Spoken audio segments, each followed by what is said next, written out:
What is up, guys? Coach Josiah here from AnastasiFitness.com. Today's video is all about how to get lean for this upcoming summer. I'm here to give you the simplest fat loss tips I use for my clients and myself anytime we're going through a cutting phase. And by the end of the video, you'll have 6 fat loss tips you can implement starting today, and you'll be well on your way to being lean this summer. Let's go. All right, before we dive into each fat loss tip, there's one thing you need to know, and that's for any of these tips to work, you need to be in a calorie deficit, meaning you burn more calories than you consume every day. These tips on how to get lean for summer are to simply help you reach this calorie deficit. Now let's get into it. Forgot to mention, I have a complete fat loss guide you can download for free in the description, so check that out after the video. All right, tip number 1 on how to get lean for summer is to stay ahead of your hunger. A big mistake people make when trying to lose fat is to restrict food too much during the day and go extended periods of time without actually eating. In theory, this sounds great, but what often happens is if you wait too long, by the time you do actually eat, your appetite is so high, you end up consuming way more calories than if you just ate a little bit earlier. A good rule of thumb is to eat about 4 meals spaced throughout the day, or however many meals it takes you to stay ahead of your hunger and not be absolutely starving by your next meal. I personally like to have a really big breakfast in the morning with 2 smaller sized meals throughout the day and a big dinner, so I'm not really that hungry when I go to bed. I do this because my appetite is high in the morning and at night, but not so much during the day. So evaluate your own appetite throughout the day and base the size of your meals around when your appetite is the highest. Okay, tip number 2 on how to get lean for summer is to learn how to track your calories. While trying to lose fat, there is a huge upside to tracking your calories, and that is you learn how many calories are actually in the different types of foods you eat. Once you start tracking, it will open your eyes to food you should probably avoid or either gravitate towards during a diet. You'll start to learn that certain foods have a lot of volume with a low number of calories, meaning you can eat a lot of them, which keeps you more full while also keeping your calories low. And on the other side of the spectrum, you'll discover foods that you should probably avoid because the number of calories associated with the serving size just doesn't really make sense during a diet. So if you're not tracking, you could be mindlessly eating foods that could be sabotaging your diet and ruining your chances of dropping body fat. I remember the first time I tracked almonds or peanut butter, I was actually blown away by how many calories they had for such a small serving of food. I promise if you start tracking, you'll have these same realizations with your diet, which is going to help you long term anytime you want to lose fat. All right, tip number 3 on how to get lean for summer is to start drinking 2 frozen berry smoothies a day. This goes off what I previously said about finding high volume, low calorie foods. Berries are one of the lowest calorie foods you can eat. And when they're frozen, it gives you even more liquid to drink, which really helps you stay full while keeping those calories low. My go-to recipe for this is 1 cup of unsweetened vanilla almond milk, 1 scoop vanilla whey protein, and 1 cup of strawberries.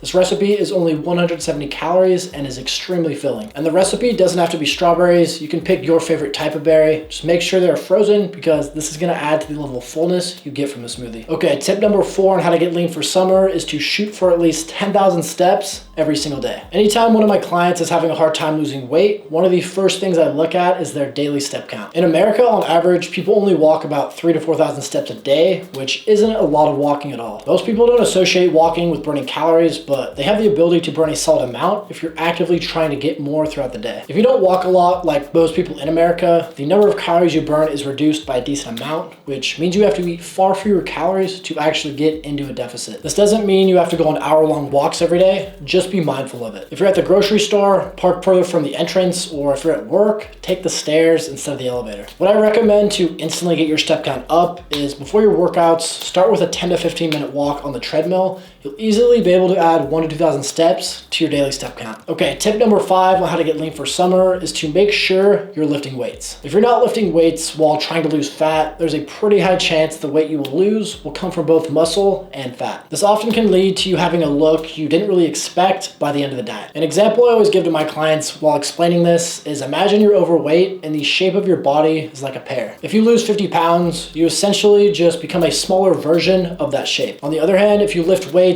and maintain your muscle while dropping body fat, you're sculpting your body and giving it the shape and definition most people want. Having muscle with a low level of body fat gives you a lean athletic look, but this isn't possible if you lose all your muscle during your diet. So the best way to combat this is to be on a well-designed workout routine, train each muscle group at least once per week, preferably 2, with a few sets for each muscle group during these lifts. All right, tip number 6 on how to get lean for summer is to eat a lot of protein. While dieting to lose fat, protein plays 2 huge roles. The first is it's been proven proven to keep you the most satiated compared to fats and carbs, meaning if you keep your protein intake high, you're going to stay fuller for longer. And number 2, protein is going to help maintain your muscle while in a deficit. If your protein intake isn't kept high, it's really easy for your body to start losing muscle, which is obviously what we're trying to prevent during a diet. The easiest way to break your protein intake down is to divide your total daily intake by however many meals you eat. If your goal is 150 grams and you eat 3 meals a day, shoot for 50 grams of protein each meal. In terms of how much you should eat for your specific body, shoot for at least 1 gram of protein per pound of body weight, and if you're over 30% body fat, drop that down to 1 centimeter of your height. All right, guys, as always, here's a quick plan of action for you to take with you to help you start getting lean for summer. First and foremost, make sure you understand what a calorie deficit is, how many calories that is for your specific body, and use the rest of the tips to help you get there. Tip number 1, stay ahead of your hunger and spread your meals out across the day based on your appetite. By the next time you eat, you shouldn't be absolutely starving. Tip number 2, start tracking your calories to learn how many calories are in the different types of food you eat. Using this info, you can start figuring out the best types of food for you to eat, specifically during your diet. Tip number 3, start having 2 frozen berry smoothies a day. These are absolutely bomb and are going to keep you really full. Tip number 4, increase your daily step count to at least 10,000 per day. Easiest way to get this started is by walking on the treadmill for your warm-up before your workouts. Tip number 5, make sure you're on a solid weightlifting routine. This is going to ensure you maintain your muscle throughout the diet. And tip number 6 is to have a high-protein diet. This will help you stay fuller for longer during the diet, along with help